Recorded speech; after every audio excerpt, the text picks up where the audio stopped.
Well, hello, it's the 9th of June 2015, and we're going to take a look at this week's trades of the week. And we're going to look at something a little bit different, which is some swing trades. It's one of the other strategies that we teach. Obviously, a lot of these videos we tend to focus more around the snipers, but something, as I say, just a touch different. Now, the thing about swing trades is it's all about identifying the longer term trend direction. So here you can see the euro Canadian dollar monthly chart. So we're just dialing out a couple of time frames just to get that bigger picture. So which way is this market more likely to go? And what we're looking for is this line here. You see how it's the red line here? It's really suggesting that this market is a longer term downtrend. If it were green, it would be a longer term uptrend. So it's quite easy to identify that trend. That gives you the bias for that market. Now, what we're then going to do in this case is move to the daily chart for our entry points. Now, I'm referring back to a trade that kicked in on the 21st of May. So a couple of weeks ago, 135.42 was the entry point. Now, why is that the entry point? Well, a couple of reasons. One, you can see how this line at the bottom here is above this 75 zone and it's turned from green to red. You can also see this line here is also turned from green to red as well. So you've got that combination of indicators here, so one tracking price, one tracking momentum, and then the market then starting to move down a little bit in line with that longer term trend direction. So in at 135.42. Now, as far as sort of managing that trade is concerned, there's a couple of things you can do. And one of the things we get sort of new users to look at, well, I won't go through how we calculate the target, but in this case it's only about 75 pips, which doesn't sound like a lot, but it's about sort of doing something in a rules-based way when you're brand new to trading, or certainly brand new to using the trend signal indicators, something that works, something that can be replicated quite nicely. And from here, that entry from 135.42, which means targeting around about 134.70, you can see here the market over the first couple of days moving down to that level quite well, comfortably, really. Not going a lot more than that, because after that the market rallied quite dramatically. But the point is, this is a nice cute entry there on the 21st of May, 75 points rather quickly there over the next couple of days. So a decent profit on that one, as I say, without a great deal of hard work to be done.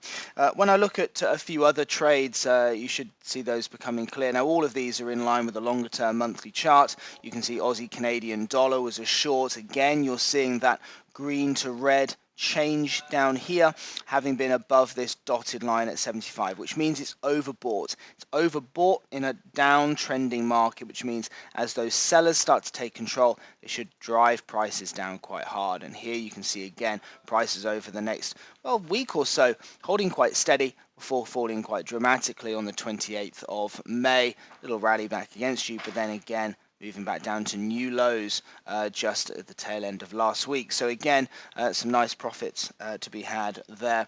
A lot of trading opportunities like this do tend to come up.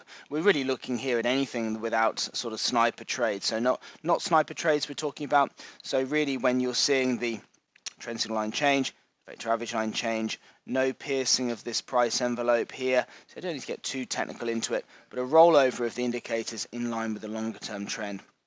And that is ultimately what a swing trade is in the market. Again on Aussie dollar, moving down quite nicely. This is not a buy because the trend on Aussie dollar is very much down. If I look at the monthly chart, you can see the red line holding very steady there, which means really it's dangerous to be taking buying trades.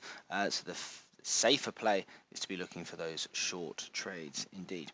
Okay, sterling Swiss. We can see this market as well gave us a short back on the 28th of May. Here we are some 300 points lower or so from that original entry point. Dollar CAD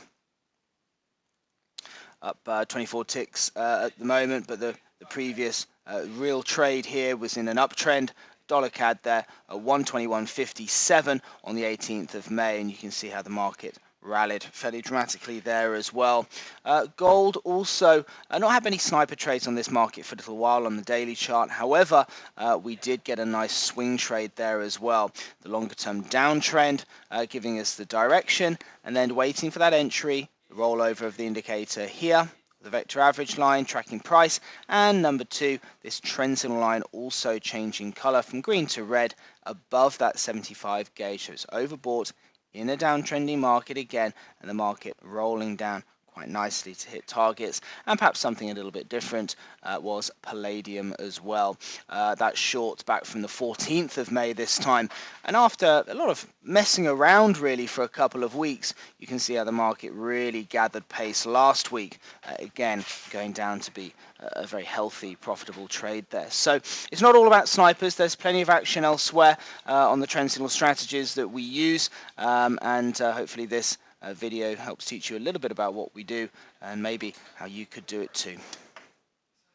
If you would like more information about trading the right way, Trend Signal is giving you the opportunity to see and hear about its services live at a free online seminar.